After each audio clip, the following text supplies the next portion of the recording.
Agradecemos al presidente de Benemérito Uruguay, Jorge Tócar.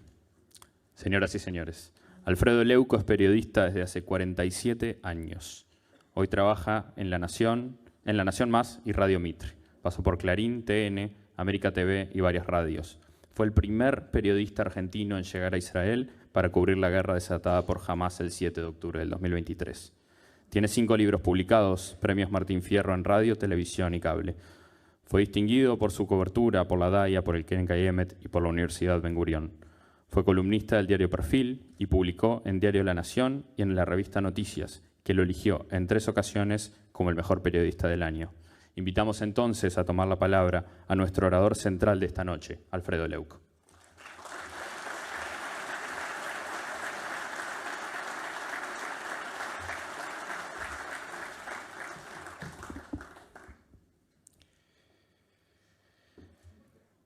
Muy buenas noches a todos. Muchísimas gracias por invitarme. Para mí, cuando me invitaron rápidamente, sentí que se trataba de un honor que no sabía si realmente lo merecía.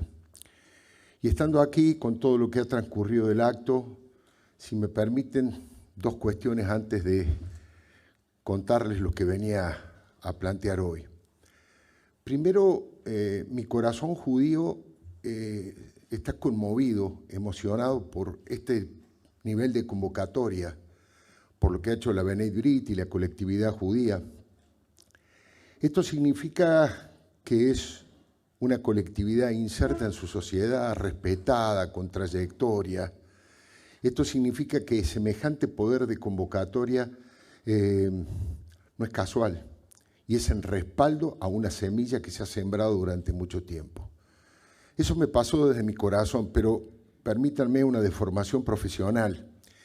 Mi olfato periodístico me hizo ver algo que tal vez para ustedes, la mayoría aquí presente de uruguayos, es algo absolutamente habitual. Y les digo como analista político y periodista desde el 83 a la fecha, que me conmueve ver aquí al presidente Luis Alberto Lacalle Pou, a los expresidentes Luis Alberto Lacalle, a Julio María Sanguinetti, al futuro presidente de la Nación que está aquí sentado entre nosotros. Me conmueve ver la capacidad de convivencia, de tolerancia, cada uno con su idea política. Insisto, en un momento dije, esto es absolutamente imposible en Argentina, cosa que por supuesto no me enorgullece, me avergüenza, pero digo, tal vez aquí lo toman como algo normal y no es normal, es un ejemplo. Entonces, seguramente están orgullosos, pero lo quería subrayar porque pensando como editor periodístico, dije, qué foto impresionante aquí encendiendo las velas de quien va a ser candidato a presidente de la Nación, elegido democráticamente por el pueblo uruguayo. Les pido disculpas, no era la idea de la charla, pero soy periodista.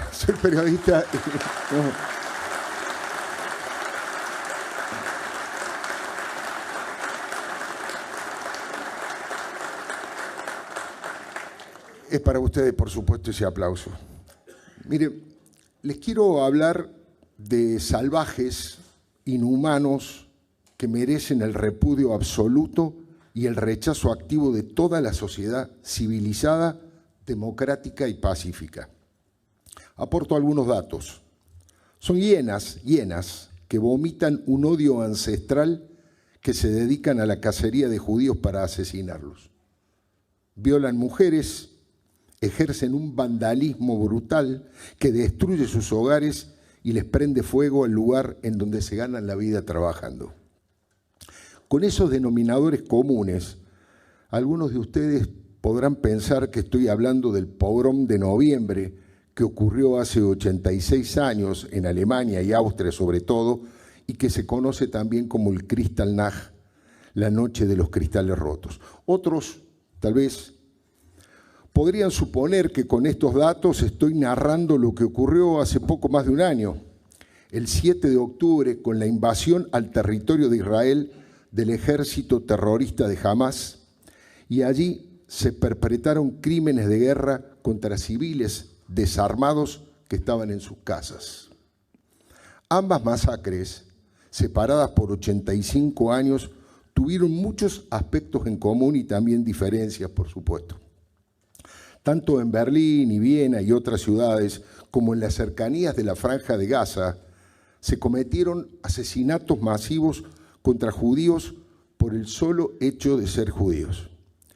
El fanatismo nazi y el fanatismo islamo-nazi coincidieron en encender alertas rojas que avisaron que lo peor estaba por venir. Esta es una similitud.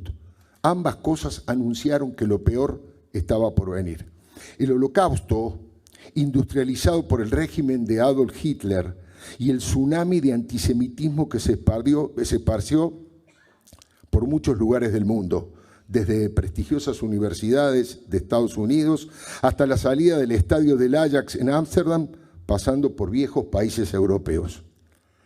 Aquella noche de horror, con Joseph Goebbels como autor intelectual y brazo ejecutor del Führer, la Gestapo y las SS asesinaron a casi un centenar de judíos, incendiaron casi 300 sinagogas con sus libros y elementos rituales, religiosos, detuvieron a cerca de 30.000 judíos que llevaron a los campos de concentración y le avisaron a quien quisiera oír que se venían los hornos crematorios, los campos de exterminio, los experimentos médicos con niños judíos, en fin, la maquinaria criminal más feroz y genocida de la historia de la humanidad.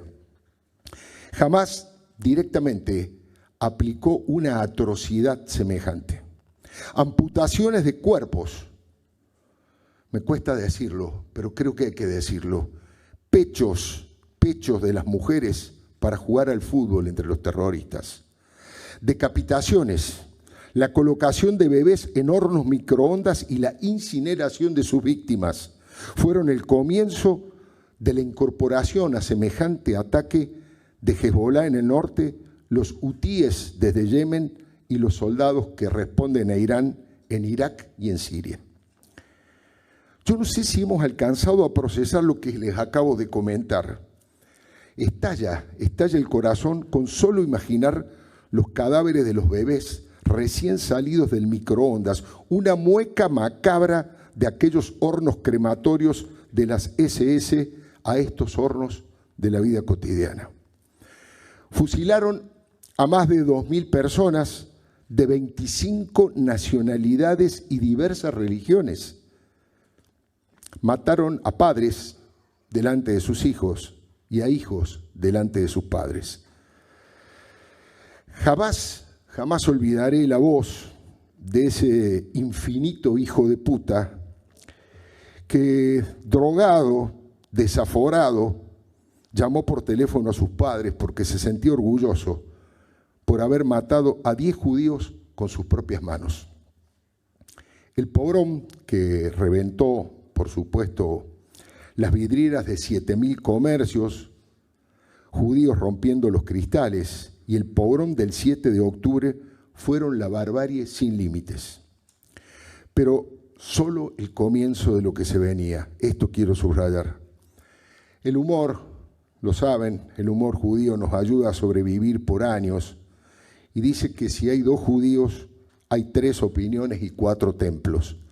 Por eso hay quienes sostienen que la noche de los cristales rotos, como recién decía el presidente, es un nombre casi poético que no defiende en toda su dimensión el quiebre de la dignidad humana. Otros dicen que pogrom define lo que pasó en el centro de Europa desde la época de los cosacos, pero que no alcanza a describir el ataque de Hamas. Mario Sinai es un escritor riguroso, valiente y además es pedagogo del Holocausto. Fue uno de los que batalló para que no se utilizara el término holocausto para cualquier crimen. No quería banalizar semejante infierno, no quería vaciarlo de contenido, pero un misil de Hamas destruyó su departamento y por eso lo fui a entrevistar cuando estuve cubriendo la guerra que el terrorismo desató contra Israel. En medio del derrumbe de parte de su techo y otros sectores de su departamento le pregunté cómo definía a lo que había ocurrido. y con toda claridad me dijo, el 7 de octubre fue un día de holocausto. Nunca habían asesinado a tantos judíos desde el nazismo. Más allá de la precisión semántica, lo cierto es que el pogrom de noviembre, esa noche de los cristales rotos que hoy estamos recordando, o ese día de holocausto, tienen el mismo ADN. Exterminar judíos y luego ir por toda la cultura y los valores judeo-cristianos. Por eso es tan certera la definición del presidente Julio María Sanguinetti. Israel es la última trinchera de Occidente. Es cierto que también hay diferencias entre ambos acontecimientos que nos produjeron un agujero negro en el alma de los judíos, de los israelíes y de todos los hombres de buena voluntad que apuestan por la paz, la tolerancia, la diversidad, la vida y no quieren asesinar al que piensa distinto o al que le reza a otros dioses. Hubo un estremecedor silencio y o complicidad de la Cruz Roja, de UNICEF, de las Naciones Unidas, entre otras presuntas organizaciones humanitarias. No digo, por supuesto, que todos los árabes o los musulmanes tengan ese fanatismo cegador. No creo eso. Creo que el que generaliza discrimina. Pero los islamonazis creen en la muerte de los mártires que luchan por exterminar al pueblo judío y borrar de la faz de la tierra a Israel. Creen que esos mártires van a recibir recompensas en el cielo con 70 mujeres vírgenes y ríos de miel. Los que mueren combatiendo a esos infieles, entre comillas, que no creen en Alá, se convierten en mártires a los que llaman shahid. Su sueño, su utopía, es colocarse un chaleco lleno de explosivos y detonarse en cualquier lugar del mundo en el que no haya fieles. Los judíos no adoramos la muerte. Para nosotros la vida es sagrada. Y no pretendemos aniquilar a nadie. No figura en ninguno de nuestros textos políticos ni religiosos. Todo lo contrario. Abrimos los brazos al otro, al distinto, al extranjero, porque fuimos extranjeros en Egipto. Miren, a título de ejemplo, me parece que sintetiza mucho de lo que estamos hablando, les cuento una de las situaciones más horrendas de la que fui testigo cuando fui a cubrir la guerra. Como recién se comentaba, muchos de los latinoamericanos, especialmente argentinos y también, por supuesto, uruguayos, que fueron pioneros en los nacientes kibutzim, en esas granjas colectivas, se habían formado en los grupos juveniles de la izquierda. Fueron a establecerse cerca de la Franja de Gaza precisamente para abrir los brazos y su corazón a sus vecinos. Hicieron todo tipo de apuestas a la paz y al progreso de ambos pueblos. Todo. Entre otros proyectos, uno extraordinario, crearon una ONG, una organización no gubernamental, para llevar a los chicos palestinos con enfermedades complejas a los hospitales de excelencia profesional de Israel. Una generosa manera de estrechar lazos y de romper prejuicios. En sus propios autos, iban a la frontera a buscar a esos chicos acompañados de sus madres y los trasladaban para que recibieran tratamientos con los últimos adelantos de la ciencia. Y luego los llevaban de nuevo hasta la frontera para que regresaran a sus casas. Muchos de los israelíes que hicieron esa tarea humanitaria fueron asesinados ese 7 de octubre y otros secuestrados con información que le suministraron a algunos de los familiares de los pacientes pediátricos.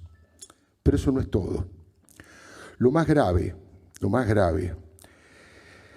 básicamente, es que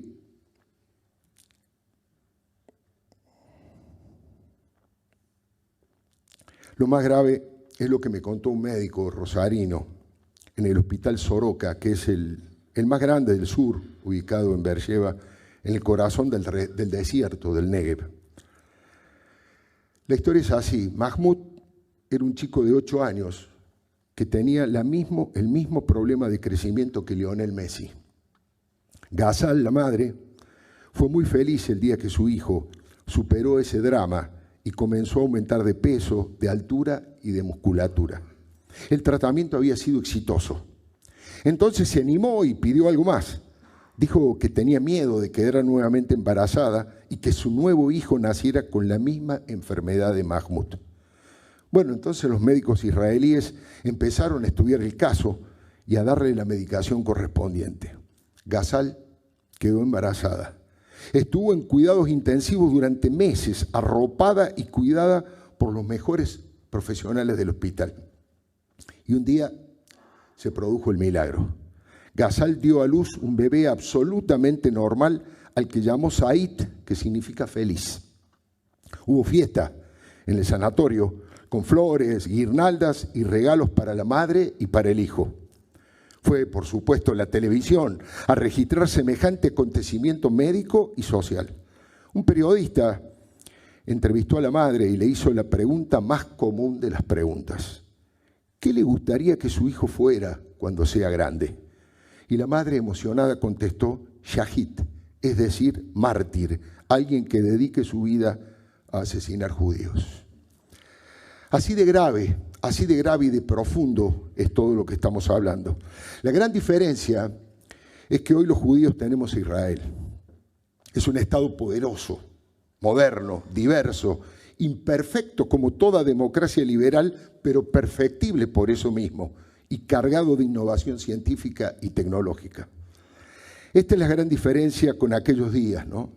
Hace 86 años, donde no tuvimos la organización suficiente como para evitar que borraran a 6 millones de judíos de la faz de la tierra, a la tercera parte de nuestro pueblo. Hoy somos apenas 15 millones de judíos en el mundo. La mitad vive en Israel. Pero ya no vamos como corderos al matadero. No. Ahora nos defendemos con coraje y con la última tecnología. Ahora atacamos a quienes nos atacan. Lastimamos a quienes nos lastiman, mal que le pese a los antisemitas de siempre, que nos odiarán de todos modos hasta el fin de los días, más allá de lo que hagamos. Estamos atravesando momentos muy terribles en donde miles de judíos deben ocultar sus convicciones. Lo que ocurrió en Ámsterdam con los hinchas del Maccabi Tel Aviv es solamente una muestra del horror. Es la confirmación de que el terrorismo, que quiere imponer religiones a sangre y fuego, puede estallar en cualquier lugar. En las Torres Gemelas de Nueva York, en Bataclan o en la redacción de Charlie Hebdo en París, en Atocha, en Madrid, o en la AMIA y en la Embajada de Israel en Buenos Aires. Solo podemos rogar que la comunidad internacional despierte y comprenda que vienen por todo. Que se repudie la dinamita o el misil como intento de adoctrinamiento. Que devuelvan inmediatamente a los 101 rehenes que hace más de 400 días que están cautivos en los túneles de la muerte de Hamás. Que se refloten los acuerdos de Abraham para sembrar diálogo y recoger paz y progreso en la región. Y que estos enemigos de la democracia y el pluralismo sepan que esta vez nadie se quedará quieto observando los crímenes de lesa humanidad. Esta vez no habrá impunidad para las noches de los cristales rotos, ni para ningún pogrom o persecución, y mucho menos para el día de holocausto del 7 de octubre. Esta vez el que las hace las paga.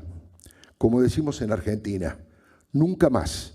Juicio universal, castigo y condena a los culpables. Nunca más es ahora. Nunca más es ahora. Muchas gracias.